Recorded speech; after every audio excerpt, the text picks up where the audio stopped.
Achilles surviving creates a world that's richer than ours, smarter than ours, more advanced than ours. Maybe it creates the largest concentration of power in human history, but it also creates a world so different that you might not recognize it.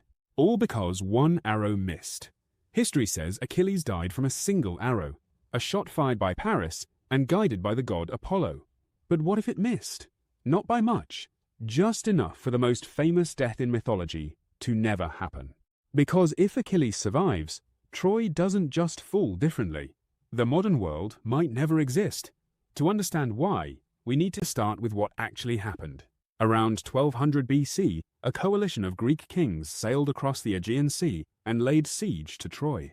For 10 years the war dragged on. Thousands died, kingdoms went bankrupt. Generations grew up knowing nothing except war. Then came Achilles, the greatest warrior in Greece. When Hector killed Achilles' closest companion Patroclus, Achilles unleashed absolute chaos. He killed Hector, crushed Troy's best defenders, and pushed the city to the edge of collapse. Then came the moment history remembers. Paris drew his bow. Apollo guided the arrow. Achilles died. Years later, the Greeks would finally win through deception using the Trojan horse.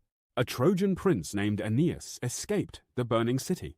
And according to Roman legend, that survivor would eventually become the ancestor of Rome itself. That's the world we know. But now, imagine the arrow misses. Everything changes.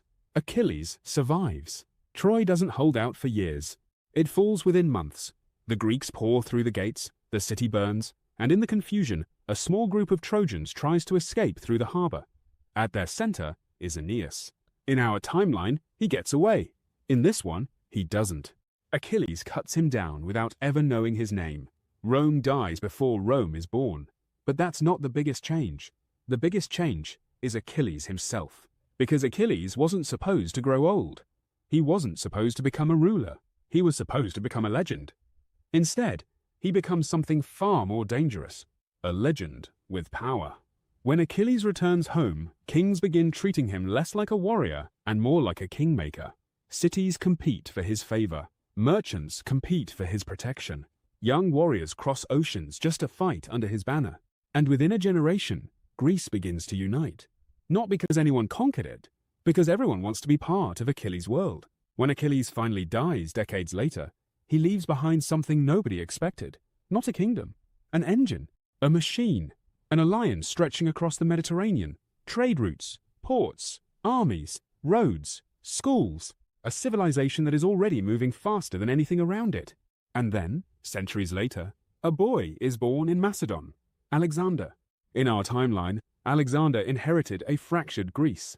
In this timeline, he inherits Achilles' machine. And that is only where history begins to break.